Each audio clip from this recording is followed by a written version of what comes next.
রাজনীতির ময়দানে তাদের প্রত্যেকটা দলের মধ্যে এক ধরনের বিরোধিতা থাকলেও ভোটের রাজনীতিতে তারা সবাই কিন্তু নির্বাচন চায়। ত্রয়োদশ জাতীয় নির্বাচনকে সামনে রেখে ইসি জিরো টলারেন্স নীতি চালু করেছে। এই যে কঠোরতা, এটি আসলে কতটা বাস্তবায়নযোগ্য এবং মাঠে কি এর প্রতিফলন দেখা যাবে কিনা? ধন্যবাদ আপনাকে। ইসির যে কঠোরতা বা বাস্তবায়ন কতটুকু প্রতিফলন ঘটানো যাবে সেটি নিয়ে বলছিলেন আপনি। যদি আমরা একটু জানাই যে আপনি এই যে নির্বাচন সামনে ত্রয়োদশ জাতীয় সংসদ নির্বাচন, এরই মধ্যে আমরা যেটি দেখছি যে নির্বাচনকে কেন্দ্র করে গতকাল দ্বিতীয় দফায় আইনশৃঙ্খলা বাহিনীর ঊর্ধ্বতন যারা কর্মকর্তা রয়েছেন তাদের সঙ্গে নির্বাচন কমিশনের পক্ষ থেকে একটি বৈঠক হয়েছে।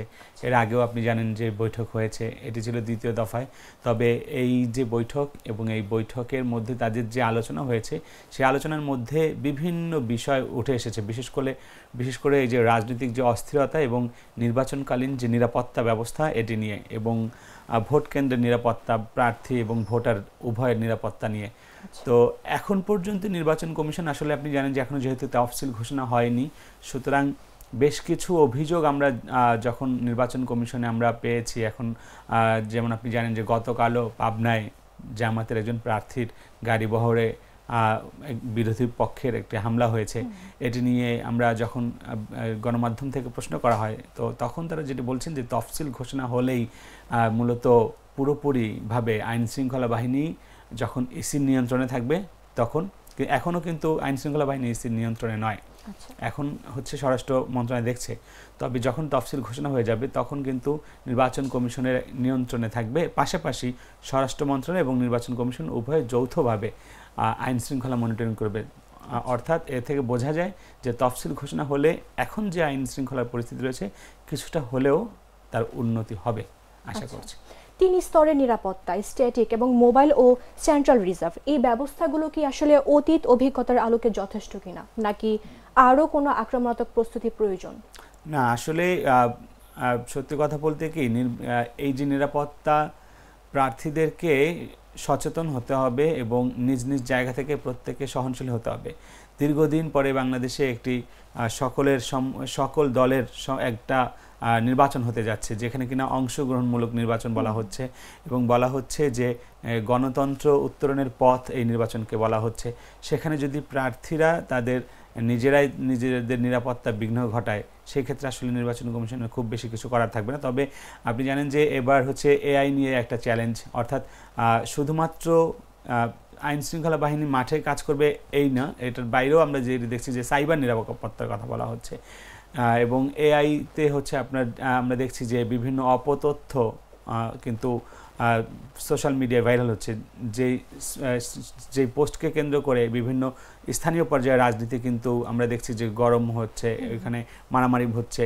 তো এই দিক থেকে যেটি বলা হচ্ছে যে সাইবার নিরাপত্তা এবং এই যে সোশ্যাল মিডিয়া প্ল্যাটফর্মগুলো নিয়ন্ত্রণ করার জন্য আমরা যেটি দেখলাম যে ইউএনডিপি এবং টিকটকের মতো সামাজিক যোগাযোগ মাধ্যমের যারা দায়িত্বশীল যারা রয়েছেন তাদেরকে কিন্তু নির্বাচন কমিশনে ডাকানো হয়েছে, এবং তাদের সঙ্গে কথা বলা হয়েছে যে নির্বাচনকে কেন্দ্র করে যে কোনো সামাজিক যোগাযোগ মাধ্যম, ফেসবুক, ইউটিউব, টিকটক সহ যেসব প্রচার মাধ্যমগুলো রয়েছে সেখানে যেন কোনো রকমের কোনো অপতথ্য বা ভুল মেসেজ যেন না যায়, এবং এর মাধ্যমে যেন কোনো সহিংসতা না ছড়িয়ে পড়ে, সে বিষয়ে সবাইকে সতর্ক থাকতে বলা হয়েছে। পাশাপাশি আমরা নির্বাচন যে প্রশিক্ষণ চলছে, যারা নির্বাচনে দায়িত্ব পালন করবেন তাদেরকে কিন্তু এই বিষয়ে প্রশিক্ষণ দেওয়া হচ্ছে যে কোনটি ভুল, কোনটি ঠিক, বা এই যে আমরা দেখি যে অনেক সময়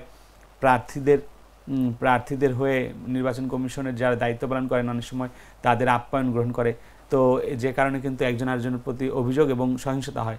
তো এই বিষয়গুলো আগে থেকেই তারা বলছেন যে এই বিষয়গুলো এড়িয়ে যাওয়ার জন্য এবং সাইবার যে সিকিউরিটি সেটি নিশ্চিত করার জন্য ইতিমধ্যে নির্বাচন কমিশন কাজ শুরু করে দিয়েছে। আচ্ছা, আপনি ইতিমধ্যে বললেন যে বিভিন্ন গুজব, অপতথ্য এবং মিথ্যা প্রচার ছড়াচ্ছে।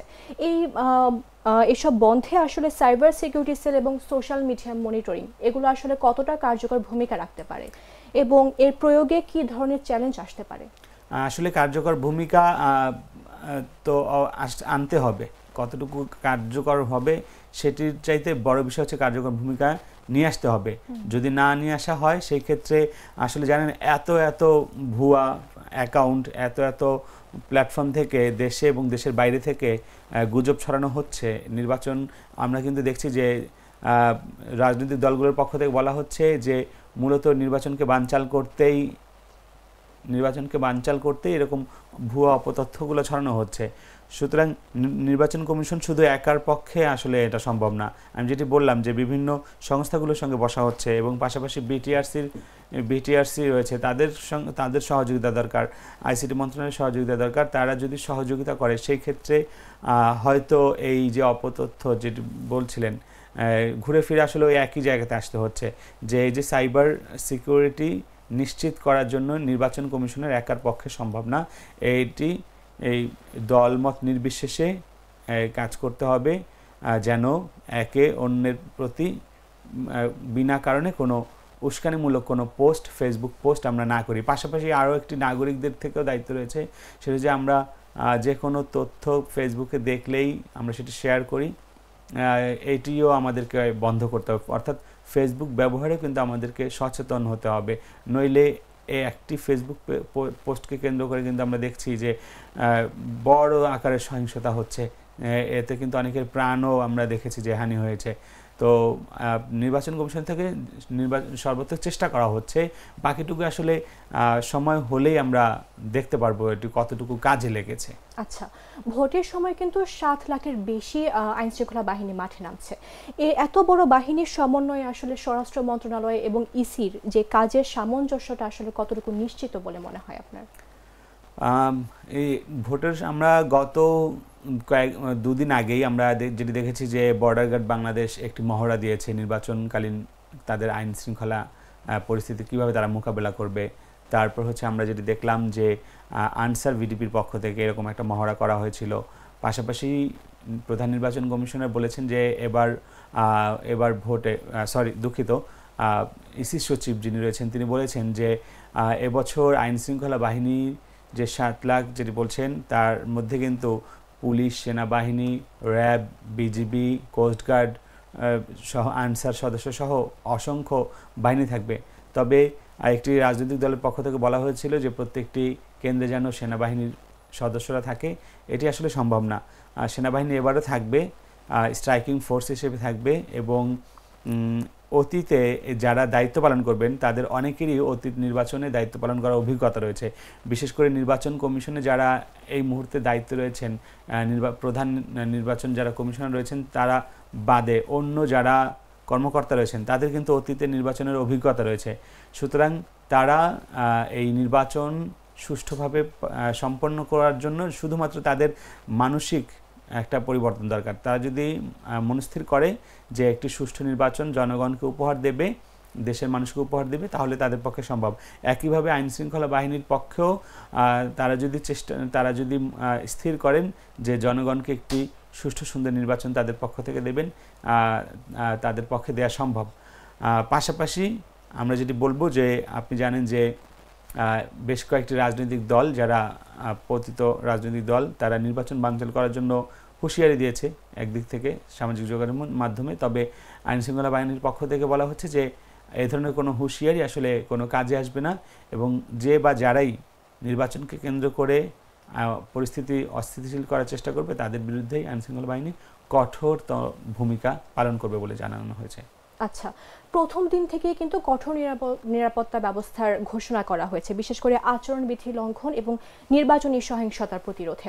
তো পূর্বের নির্বাচনগুলোতে যেসব দুর্বলতা ছিল সেগুলো কি এবার আসলে মোকাবেলা করা সম্ভব হবে কিনা? আসলে এবার কিন্তু পূর্বের অনেক কিছুই এবার নাই। যেমন আমরা যদি বলি যে নির্বাচনী প্রচারণার ক্ষেত্রে কিন্তু নির্বাচন কমিশন থেকে বেশ কিছু নীতিমালা দেয়া হয়েছে। তবে কিছু কিছু জায়গাতে তো অবশ্যই রাজনৈতিক যারা নেতা রয়েছেন প্রতিপালন করবেন না পুরোপুরি। আসলে পেশি শক্তির যে ব্যাপার স্থানীয় পর্যায়ে থাকে অনেক সময় আমরা দেখি। তো সেই ক্ষেত্রে যারা এই যে প্রতিপালন করবেন না, নির্বাচন কমিশনের যে আচরণবিধি যে নির্দেশনা যেটি পালন করবেন না, নির্বাচন কমিশনের পক্ষ থেকে বলা হয়েছে যে সরাসরি তাদেরকে অভিযোগ দিতে এবং অভিযোগ দিলে তারা সেটি ব্যবস্থা নেবেন। তো আমরা যেটি এখন দেখার অপেক্ষা যে আচরণবিধিকে কতটুকু পালন করেন। তবে এখন পর্যন্ত আমরা যদি বলি যে মাঠের বাস্তবতা হচ্ছে রাজনীতির ময়দানে তাদের প্রত্যেকটা দলের মধ্যে এক ধরনের বিরোধিতা থাকলেও ভোটের রাজনীতিতে তারা কিন্তু অন্য একটা জায়গাতে কিন্তু সবাই এক, তারা সবাই কিন্তু নির্বাচন চায়। নির্বাচন বানচালক এমন কিন্তু আসলে কোনো রাজনৈতিক দল চায় না।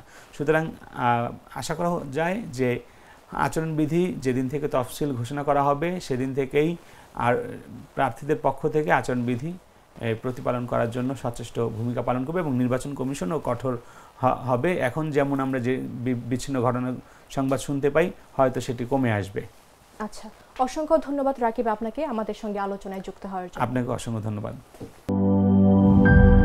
লিলি বিউটি সোপ, যার অ্যান্টি এজিং গুণ তারুণ্য ধরে রেখে ত্বকে করে উজ্জ্বল, তারুণ্যময় উজ্জ্বল ত্বকের জন্য। রিমার্ক,